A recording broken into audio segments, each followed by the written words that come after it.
There's no reason to stop running in the wintertime, and runners are typically advised to dress 10 to 20 degrees warmer than the actual temperature. And there's some good ways to do that in the wintertime with the cold temperatures.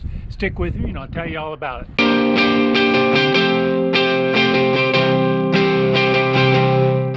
Welcome to the Ageless Runner. Today we're going to talk about how to properly dress for winter running. But before we do that, I'd really appreciate it if you would subscribe to my channel by clicking the subscribe icon down in the corner of this video. Thank you so much. So every season has its challenges as far as dressing and running in the weather. Summer is hot, of course. In the spring you might have rain. Winter is especially critical because of cold temperatures. You can risk hypothermia, you can get frostbite, so you need to protect your body. You can do it in a safe way. It's especially a little more challenging for older runners as we age because a couple of things happen. One is the body's ability to regulate heat, which it does by moving blood vessels towards the surface of our skin to cool us off or pulling them in towards our core to keep us warm. That ability kind of diminishes a little bit as we get older. The second thing that happens as we age is we have this nice fat layer under our skin. Doesn't mean you're fat, just means we have a layer of fat there that acts as an insulator.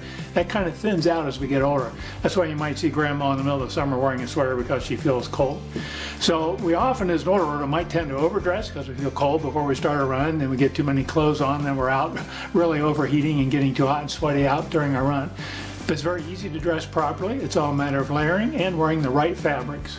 So the key to winter running is like any other winter activity, it's proper layering. Wearing layers to protect your body, keep your core warm so you don't risk getting hypothermia. Typically in layering we talk about 3 layers. There's a base layer, that's what goes against your skin.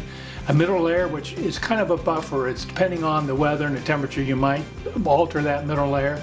Then there's an outer layer. That's the layer between you and the environment. So you might have something that will protect you from the wind or maybe precipitation. So let's talk about each layer. In my mind, the most important layer is that base layer. That's what goes against your skin. That's what tries to manage the first bit of heat from your sweat, manage your sweat. So it's very important to pick the right fabric. Now, most modern running fabrics today, like polyester, will wick sweat away. But I've discovered and fell in love with a wonderful fabric made out of wool. Wool is a wonderful fabric for running. Now when I mention wool, I'm not talking about those old bulky wool sweaters you remember that kind of itch and are just uncomfortable. Most fabrics used today for dressing made of wool are merino wool, and most active wear is made from merino wool. Merino wool is wonderful. So wool has a lot of advantages. One of the things it does, because of natural fiber, it kind of traps air, which acts as an insulator, so it helps keep you warm. But also does an excellent job of wicking sweat away from your body, which is really key. If you get sweat trapped against your body, you can risk trapping cold and getting hypothermia. So you want to get that sweat away from your body. Polyester do it, but wools do it very, very wonderfully, and it's a natural fabric. There's no engineering done to the fabric to make it do that. Another advantage to wool is that it doesn't stink. You can go out for a run, I go out for a run, I get home and I've been sweating, I take my wool base layer off and it does not smell. You could wear it several times and not get that locker room smell to it. So it allows it to last a little longer. Maybe you don't have to wash it every time after you run. So it's just a little advantage in wool. So highly recommend wool. And it comes in different weights. I have a lightweight wool base layer I'll wear if it's a little more warmer. By warmer I mean something above freezing. If it's below freezing temperature, I might wear my midweight wool layer. I don't really recommend a heavyweight layer. I think you'll probably end up getting too hot and overheated, but definitely look at wool, and I'll put some links down below to some products that I use and really enjoy. The next, of course, is what I call the middle layer. Now that's a very flexible layer, and even maybe you don't even need to wear a middle layer. If it's more warmer, like maybe it's above 40 degrees Fahrenheit, maybe you don't need that middle layer.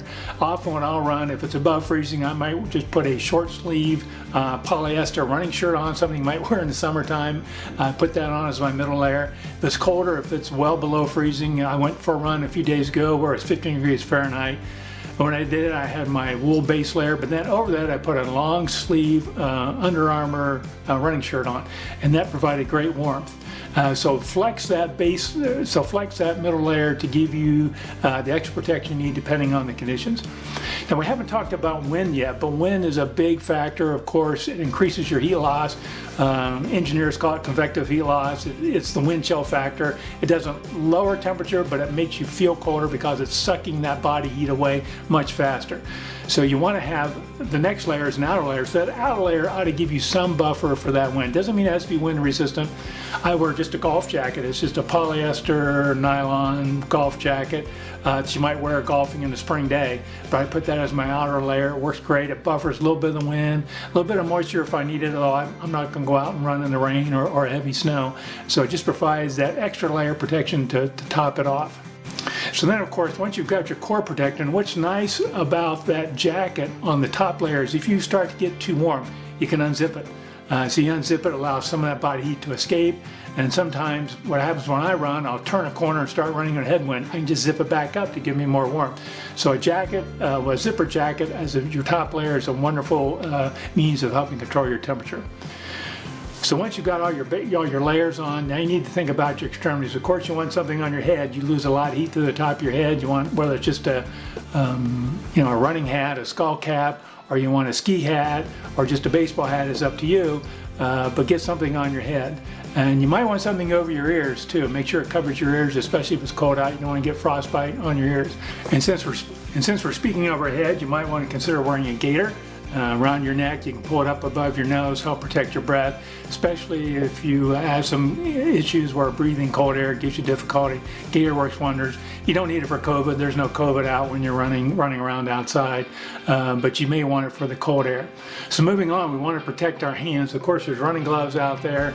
I usually find the running gloves don't keep my hands real warm depending on the temperature.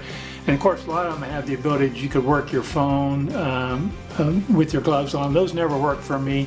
So what I've done, I'm a real advocate of wool, the glove mitten things. These are actually, you can see it's like a glove, but it has a mitten cover that just flips over so I can have my mitten. Then if I need to fuss with my phone, I pull it off and I can work with my phone. These happen to be made of wool. Again, I'm a really strong advocate of wool. I think it works great in controlling your body temperature.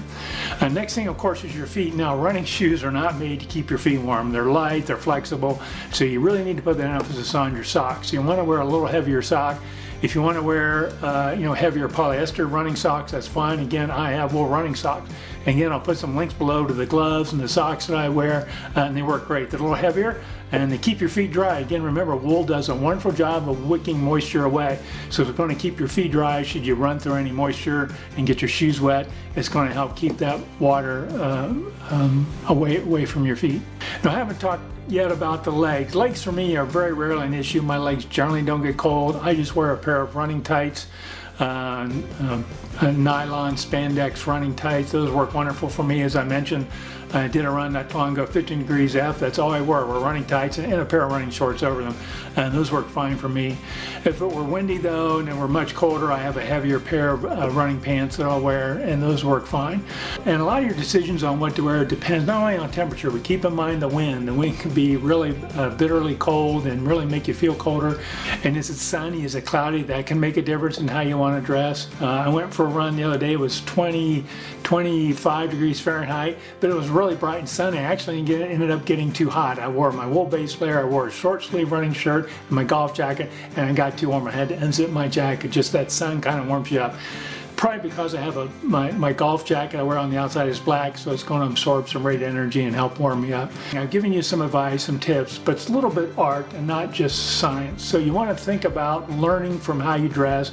So what I've started doing is keeping a little log of what the conditions are when I run and what I wore and how I feel. So I might say it's 22 degrees F, sunny, no wind. I wore my lightweight wool base layer, my short sleeve running shirt, my jacket. Felt cool to begin with, got too hot, had to unzip my jacket, and I kind of learned from those things. So as I get more experience running in the winter, I can kind of adjust and become knowledgeable on what works best for me. So one goal in dress is, remember, when you go outside getting ready to run, you should feel chilly, you should feel cool. Do not want to feel warm. If you feel too warm or too hot, you've overdressed. You're going to be in trouble as you start running because you're going to get overheated pretty quickly. So feel a little cool, a little chilly when you start, and let your movement and activity warm you up.